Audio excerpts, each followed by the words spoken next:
Hello, everyone. My name is Rebecca or Beck. I'm a dietitian from Melbourne, and I'm delighted to present with Free From an Allergy for the virtual vegan show. So I'm just going to bring up my slides and get started. Alrighty, so this is the presentation I'll be doing today, answering the question, what is the difference between a vegan, vegetarian, and a plant-based diet? So let's get into it. Just a little bit about me. So I'm a dietitian and I work in private practice at FODMAP Nutrition and Dietetics. And I have big interest and a big focus area in IBS and gut health. So I work with clients predominantly who are struggling with really uncomfortable gut issues to help them find relief and figure out which foods they can eat to relieve their symptoms, eat with ease and enjoy life again. I also see a lot of people with food intolerances, with women's health related conditions, so PCOS, endometriosis, and really like to work with people on plant-based diets to optimize their nutrition.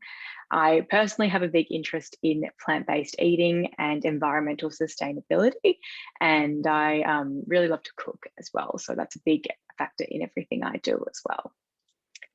So today, what I will be covering, I'll be focusing on answering the question of what vegan, vegetarian, and plant-based terms mean, and what it means when somebody says that they are eating one of these ways, benefits and the reasons why someone might actually go and follow a plant-based diet, the possible risks associated with these diets, and also looking a bit beyond food diet labels and how we can also look at our diets in a different way. So just a bit of an overview of plant-based eating. I kind of like to break it into this one like overarching category and then what the different options are within that. So within plant-based eating, we've got, just starting on the left over here, we've got 100% plant only foods that are eaten. So that was what we would probably call vegan, where someone doesn't eat any meat, fish, dairy or eggs. So just focusing on only plant-based foods.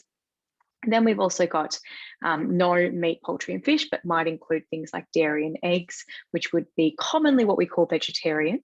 And there can be different sort of subtypes of vegetarian. So lacto-ovo-vegetarianism is when someone would eat eggs and dairy, but not meat products. But there are many other forms, which I'll go into as well.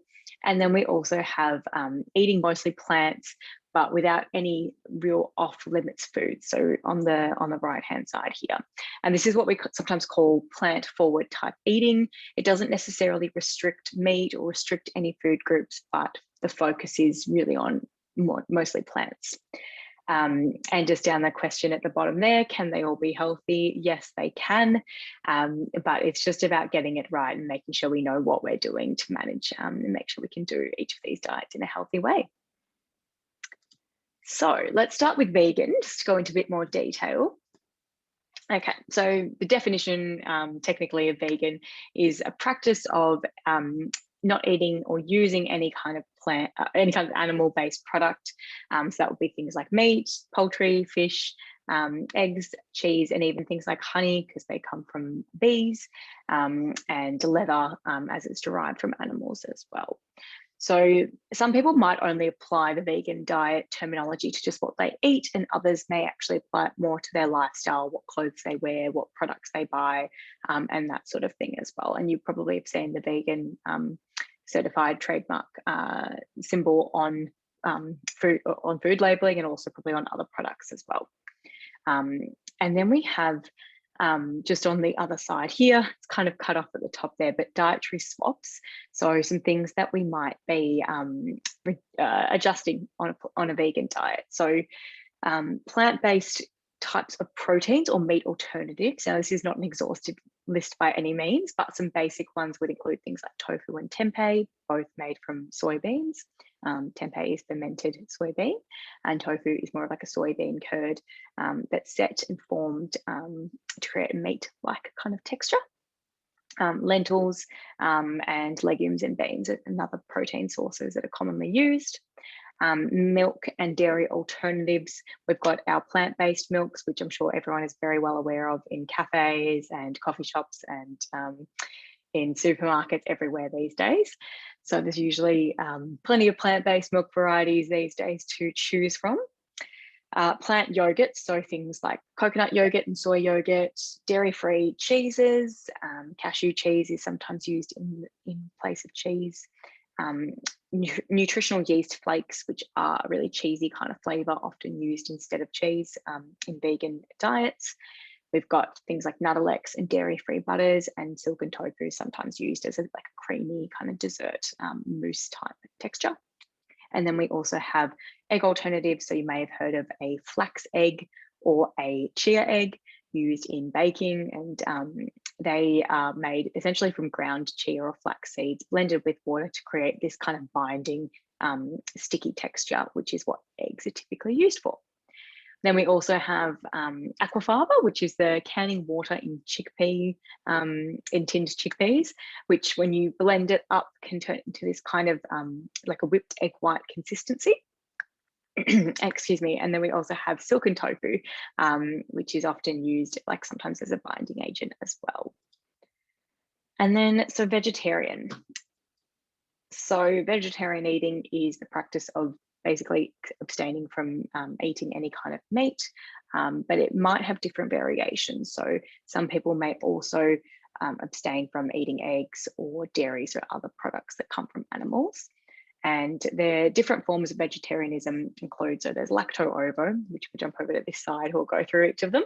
Lacto-ovo is when we eat eggs and dairy, so they're included in the diet. Ovo-vegetarian is when eggs are included, but not dairy. Lacto-vegetarian is when dairy is included, but not eggs. And pescatarian is avoidance of meat. So typically that is red meat, poultry, pork, but also this type of eating does include fish and seafood. And then plant-based. So answering the question, what actually does plant-based mean when it comes to eating and diets? So there is no real set definition of plant-based. So generally it is eating an eating pattern that focuses on primarily eating plants. So by plants, we mean vegetables, fruit, grains and legumes, and nuts and seeds, and foods that are made out of those. But there are no real like off-limits foods. There's no main foods that need to be strictly avoided necessarily when following a plant-based diet. But in general, animal foods are eaten really infrequently or in small portions, and they don't really make up, major parts of the plate or parts of the diet. And just as a bit of a side note, if you're familiar with the blue zones, which is the areas of the world where people tend to live the longest, or they have the most people aged over 100, so centenarians, they typically a lot of these diets are very traditionally plant-based. So they may include some meat, but almost as a treat, and it's very, very infrequent that it's eaten. So it's just a like kind of more of a traditional example of where this type of eating has occurred for many years. And plant-based is sometimes also called plant-forward eating. So a few considerations that differentiate plant-based from vegan or vegetarian is that plant-based can look quite different in terms of what someone might choose to include in their diet and not. Generally, it is a whole food focused diet with minimally processed foods eaten. And there's not necessarily any kind of, it's not like as strict, so there's not necessarily any avoidance of particular food groups compared to like a vegan diet. I use strict in inverted commas there because of course, a vegan diet can be very diverse and there can be a lot of variety when done well. And plant-based doesn't necessarily also relate to what someone wears or the products they use if they're derived from animals. So some benefits. Why would someone want to follow a plant-based or vegan or vegetarian way of eating? So these are some of the major reasons. So firstly, I like to break it down into health.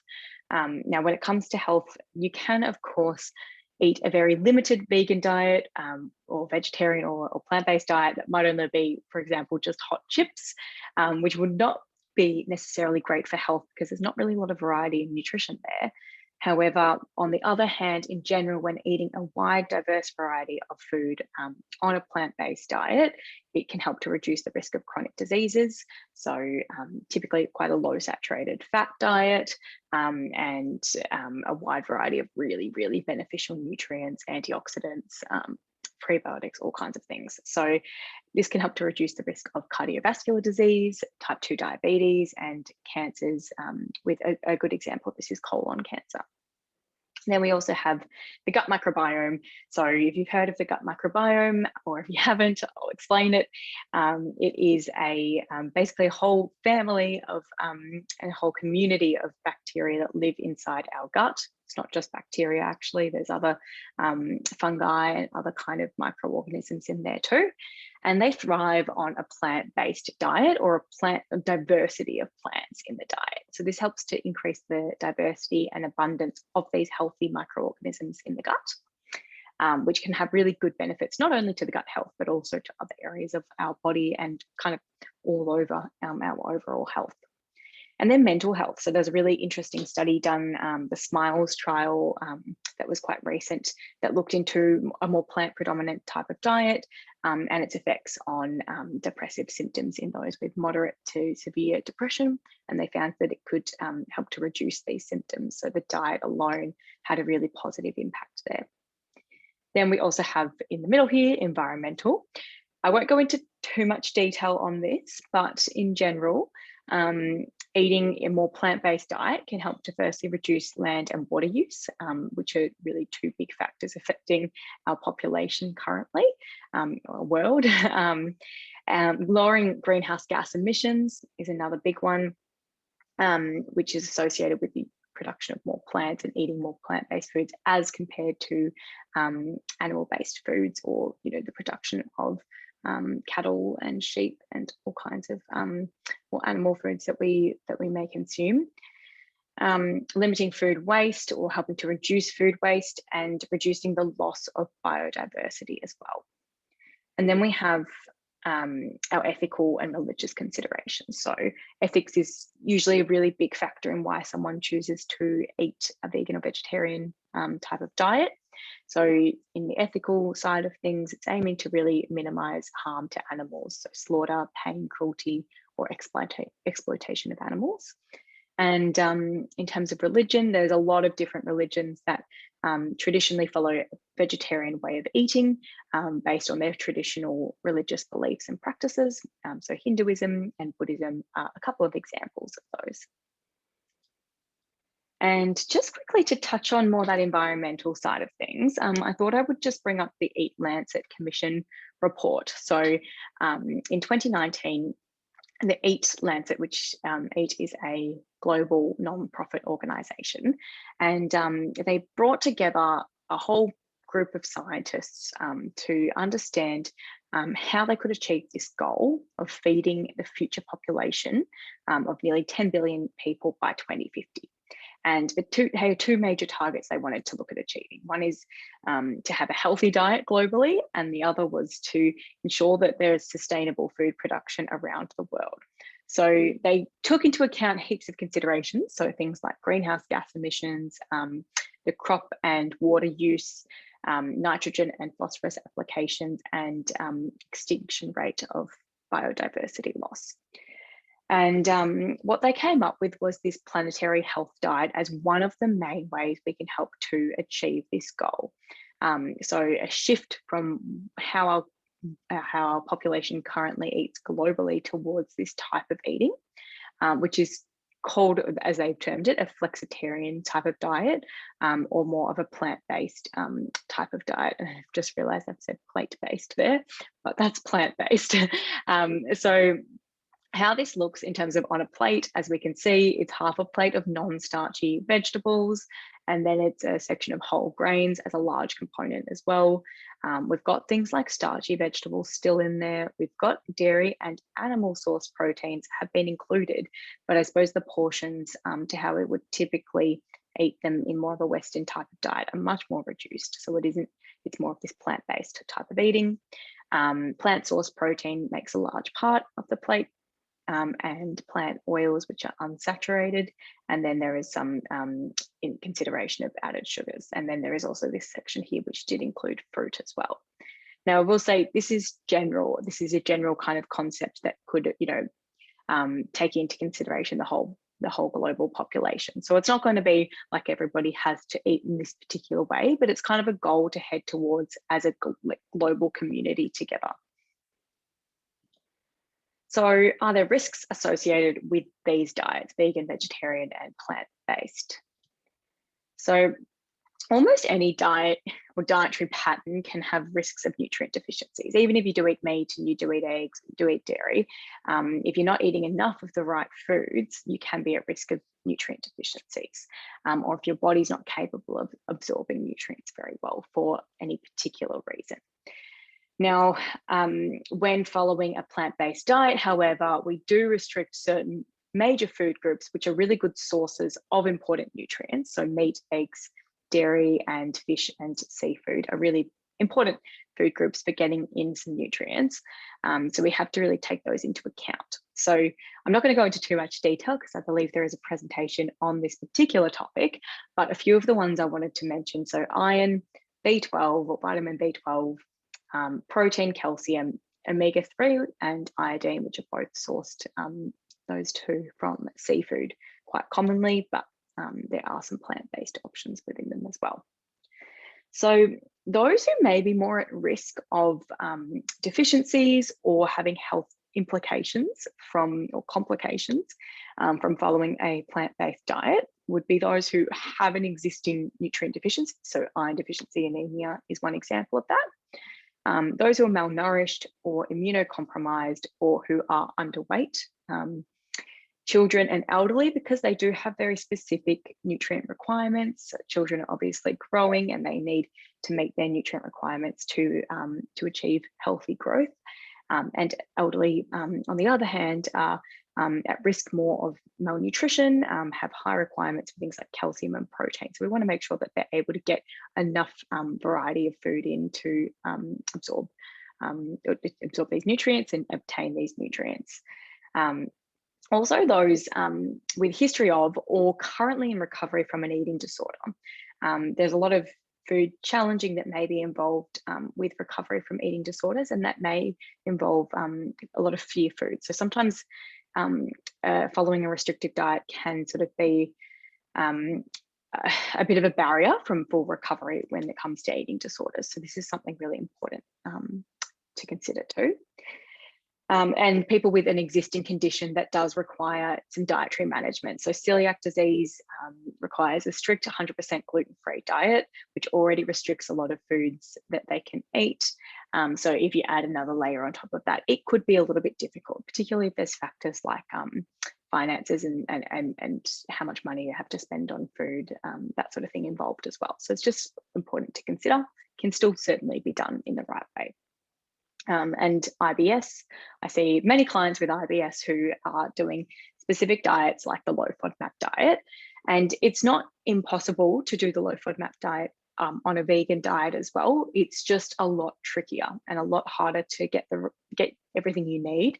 So it does require a lot of good planning, but I've got plenty of clients who we can do it with and they are able to maintain their nutrition.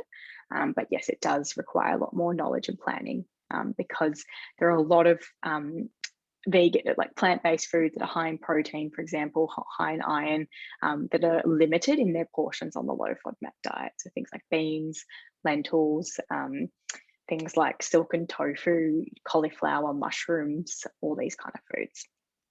And then just the last point there is with any dietary change, particularly a restrictive type of dietary change, a risk of obsessive control, overeating, or developing orthorexic type eating patterns. So if you're not familiar with orthorexia, it is a form of eating disorder that's associated with kind of like a perfectionism around eating in a perfect, very clean type of dietary way.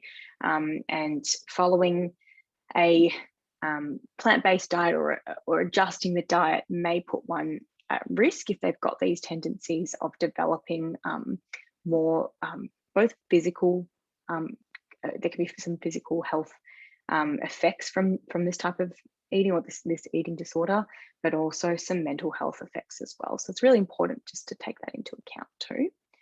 And in these situations where a plant-based diet might not be appropriate for someone, there are a lot of other considerations that we can take into account. So that person might be more willing or more able to focus on their actions and behaviors outside of diet, but things that can help to align with their ethical and environmental beliefs. So that could be things like the type of clothing they wear or buy, which could mean, you know, reusing things rather than buying new products to reduce waste. We're trying to reduce food waste itself, eating the whole plant rather than throwing things away or buying only what you need so that there's less food waste at the end of the week, and the packaging that's used for food as well. So there's some things that we can always adjust if diet is not the right thing to adjust at this particular point in time. And I would also encourage always support from a dietitian in the case of, you know, having some other type of condition that we want to manage, or having a limitation where the adapting to a plant-based diet may not be so straightforward for someone. So just to make sure they're getting the nutrition right, optimizing nutrition, and able to live a nice, healthy, sustainable life. So just lastly, I wanted to touch on also looking beyond diet labels. Of course, we've just discussed and spoken about these particular diet labels and what they all mean. But there is also another perspective here. So, you know, our knowledge, our food preferences, and our body's needs and what our body really wants can change quite a bit over time. And it might be therefore useful to kind of take the focus away from labeling our diets or identifying our diets as a particular label, and our eating habits in that way, but rather to focus on like what kind of foods feel best for us, or are best for us to eat at that given time. So that's just something else to note. And there are just some of the references from earlier on. So if you do want some support and would like some dietary support for plant-based eating, digestive health, as I mentioned, I focus quite a lot on that, or just any kind of nutrition related area where you think you could get some or could do with some support, feel free to get in contact. So that's our website there, FODMAP Dietetics, and phone number as well if you'd like to book in an appointment. As mentioned, I do consultations through telehealth, so online on a Zoom call or a phone call, but also face-to-face as well. So thank you so much for listening. I hope you enjoy the rest of the presentations for this show, and I look forward to seeing you for the next one. Thank you.